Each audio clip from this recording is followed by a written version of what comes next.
All right, let's get this straight. No one, and I mean no one, thought the woman with the mop would change the course of a billionaire's trial. If you'd been there that day, you'd remember the way people's jaws just dropped. There I was, sitting in the back of the courtroom, telling myself I was just a fly on the wall. But sometimes, you gotta be the one who steps out of the shadows, even if you're wearing busted sneakers and nobody can remember your name. So let me back up a sec. The room was electric camera flashes everywhere, voices rising like a pot boiling over. And in the middle of it all, Charles Vexley, this tech billionaire with a name everyone recognized, sat completely alone. He was supposed to be untouchable, right?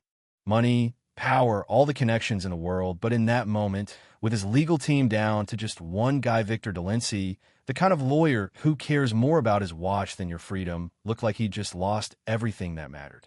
The prosecutor had him dead to rights, or so it seemed, and the public wanted blood. His allies bailed. The media called him a crook before a verdict even dropped. The only one left on his side was Victor, and, well, that didn't last long. When the evidence took a nosedive and the crowd outside the courthouse started chanting for Charles's head, Victor did the unthinkable. Mid-hearing, he closed his shiny briefcase, adjusted his fancy cufflinks, and, with a smirk, told the judge he was done. Just like that, "Your Honor, I hereby withdraw as counsel." Can you imagine? The judge slammed his gavel so hard, I swear the whole building shook. "Mr. Delancey, you can't abandon your client in the middle of trial." But Delancey just said, "The defense is no longer aligned with my professional reputation." And he walked out. Charles looked sick like the floor had just opened up beneath him. I'll never forget the sound in that room. Some people snickering, a couple shaking their heads, most just not caring. That's when I moved. You know, I wasn't supposed to be more than background noise. My name's Miriam Jones, by the way. I've been cleaning that courthouse every day for 3 years, scrubbing floors, emptying bins, wiping down benches after everyone went home. People didn't see me, not really. I was just a maid, but I saw everything. And when I looked at Charles, I saw a man not guilty, but abandoned. I know that look. So, when the judge asked if there was any counsel left to speak for the defendant, and nobody said a word, something in me just snapped. I stepped out from behind the pillar, mop in hand, voice shaking but louder than I ever thought it could be. "Your Honor," I said, barely above a whisper. The judge looked up, annoyed. "Excuse me, madam, but..." And then I said it, the words that froze the whole place. "I will defend him." You should have heard the laughter. Someone even pulled out their phone and started filming. But the judgey didn't laugh. He just stared at me, confused, maybe a little curious. "And you are?" "I'm a cleaning lady," I answered, "but I've read every file left on these benches. I know this case, and I believe that man is innocent." That shut everyone up. The court didn't move forward that day, but the judge didn't dismiss me either. He called for a recess, then ordered me to his chambers. The tabloids exploded. "Mop lady declares war in court." From buckets to barrister. I heard it all. But behind closed doors, the judge just listened. I told him how, years ago, law had been my dream until life got in the way. My son gone. Tuition impossible. But I kept studying. Took every free online class. Shadowed public defenders without them even knowing. Read case law late into the night. I never had a chance, I told him, but I never stopped learning. The judge sat quiet for a long time, then said, "If Mr. Vexley consents, I'll allow you to act as a temporary pro-SE advisor, under court supervision." Charles looked at me, eyes red, and asked, "Why would you help me?" I looked back at him, and, man, that moment I said, because once someone powerful abandoned me in court too. Nobody stood up for me. He just nodded, slow, and said, "Then let's fight together." From that moment, the courtroom wasn't just a battleground, it was a legend in the making.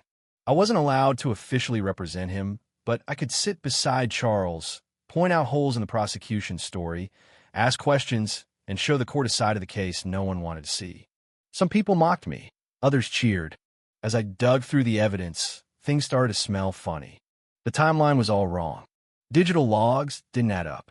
It was almost like someone inside the company wanted Charles to take the fall. Here's the twist nobody saw coming. Years before, I'd been a paralegal in training at the very firm prosecuting Charles now.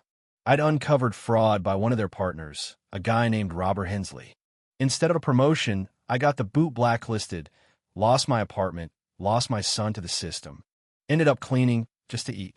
When I looked at the evidence against Charles, I saw Hensley's fingerprints all over it. He was now the prosecution's star witness. Digging deeper, I found a deleted email in Charles's archives proof that Hensley had bribed people, falsified invoices, and framed Charles to cover his own tracks. I took the risk and asked the judge if I could question Hensley directly. After some debate, he allowed it, under strict supervision. That moment, wow. The courtroom was dead silent as I stared Hensley down. "Do you remember me?" I asked. He lied, said no. "Maybe you'll remember this," I replied, holding up the email. The room exploded. Hensley's lawyers panicked. The judge slammed his gavel, and suddenly Hensley was under investigation for perjury and evidence tampering. Charles looked at me and said, "You just saved my life." But I shook my head. I just uncovered the truth. Suddenly, witnesses came forward. Whistleblowers, experts, people who'd been scared to talk before. The tide turned. The jury, once cold, started watching me with something like hope in their eyes. The day the verdict dropped, you could hear a pin drop. The jury found Charles not guilty on all charges. Reporters went wild. Charles cried real, ugly tears. I stood still, not crying from relief but from release.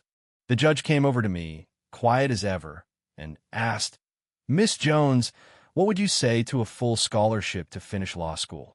I could barely breathe. All I managed was yes. "Yes, Your Honor." A week later, Charles announced a national legal scholarship in my name for underprivileged youth. Not because I saved him, because I showed the world what justice was supposed to be. Within months, I was enrolled at Columbia Law. The story went viral, book deal, Netflix series, the whole 9 yards. Now, if you walk into Courtroom 3B, there's a plaque on the wall, "I will defend him." Just a reminder that sometimes the loudest voice for justice comes from the quietest corner. So here's my question for you. Is it right for the system to let someone like me step in, or was that just chaos in disguise?